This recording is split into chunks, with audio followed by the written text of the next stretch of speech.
बिस्मिल्लाहिर्रहमानिर्रहीम अल्हम्दुलिल्लाहि वकफ़ा वस्सलामुन अला इबादिहिल्लज़ीना इस्तफ़ा अम्मा बाद। मोहतरम सामीन किराम, आज हम एक अहम मौजू पर बातचीत करेंगे जो हमें हर दिन की ज़िंदगी में रहनुमाई फराहम करता है, और ये मौजू आमाल और हालात के मुताल्लिक़ है।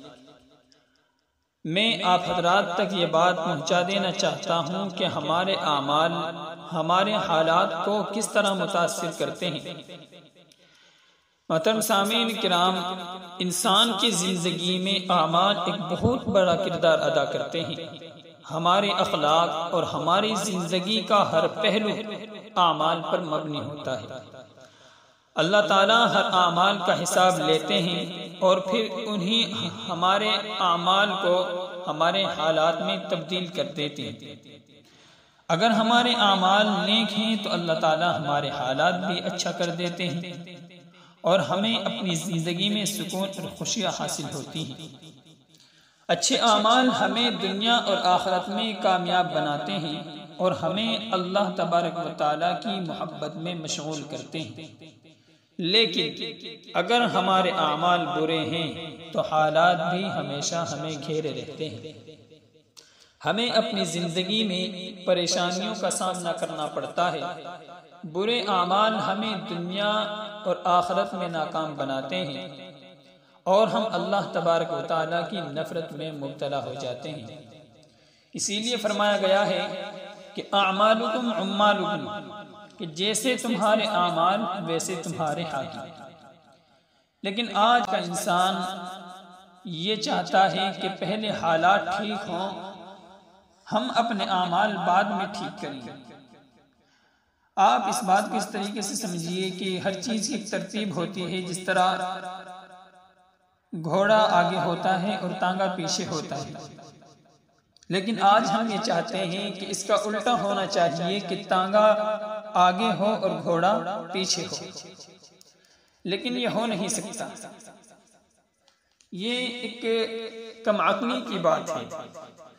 और एक बात मैं आप हज़रात को बता दूं कि अगर कोई बंदा किसी साहिब से कहता है कि आजकल मस्जिद में नहीं जा रहे हो, नमाज नहीं पढ़ते हो, तो जनाब आगे से जवाब देते हैं कि जी भाई बस अभी जो है कारोबार में थोड़ी परेशानियां चल रही हैं, हालात अभी सही नहीं हैं। जैसे ही हालात ठीक होंगे, जैसे ही तंगदस्ती से निकलूंगा, परेशानियों से निकलूंगा, तो इंशाअल्लाह मस्जिद में ज़रूर आ जाऊंगा।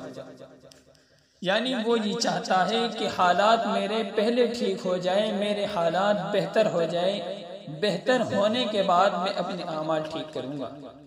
लेकिन ऐसा कभी नहीं हो सकता, बल्कि हमें पहले अपने आमाल ठीक करने होंगे, तभी अल्लाह तबारक व तआला हमारे हालात ठीक करेगा। जब तक हम अपने आमाल को ठीक नहीं करेंगे तो फिर याद रखना अल्लाह तबारक व तआला हमारे हालात को भी ठीक नहीं करेंगे। जब हम नेक आमाल नहीं करेंगे, अच्छे आमाल नहीं करेंगे, तो फिर आप मुझे बताएं कि अल्लाह तबारक व तआला से हम किस बुनियाद पर अच्छे हालात की उम्मीद रखते हैं। इसलिए हम सबको चाहिए कि हम अच्छे आमाल करें, उसके बाद अच्छे हालात की तवक्को अल्लाह तबारक व तआला से करें। चुनांचे जो लोग अपने आमाल दुरुस्त करते हैं, अल्लाह तबारक व तआला उनके हालात को भी दुरुस्त कर देता है। आप हजरात को बात याद रखनी चाहिए कि नेक आमाल की आखिरत में तो बहुत से फ़ायदे हैं ही, लेकिन दुनिया में भी अच्छे आमाल, नेक आमाल करने के बहुत सारे फ़ायदे हैं। चुनांचे उन्हीं दुनियावी फ़ायदों में से एक फ़ायदा तो ये है कि अल्लाह तबारक व तआला रिज़्क़ में इजाफ़ा फरमा देते हैं और बंदे को ऐसी ऐसी जगह से नवाजते हैं कि जिस जगह का बंदा सोच भी नहीं सकता। इसी तरह अगर हम नेक आमाल करते हैं तो हमारी आखिरत भी सवर जाती है और आखिरत में हमें उन नेक आमाल करने का अच्छा बदला भी मिलता है। इसी सिलसिले में अल्लाह तबारक व तआला ने कुरान मुक़द्दस के अंदर सूरह कहफ में इरशाद फरमाया है कि अल्लज़ीना आमनू व अमिलुस्सालिहात कानत लहुम जन्नातुल फिरदौस नुज़ुला, यानी जो लोग ईमान लाए और नेक आमाल किए, उन्होंने अच्छे आमाल किए, तो उनका हमेशा हमेशा के लिए जन्नतुल फिरदौस में ठिकाना होगा।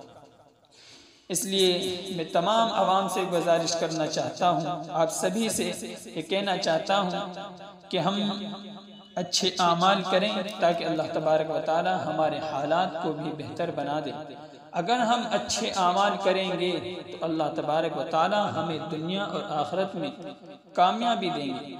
इसलिए अल्लाह तबारक व तआला से तौबा करें और हमेशा अच्छे आमाल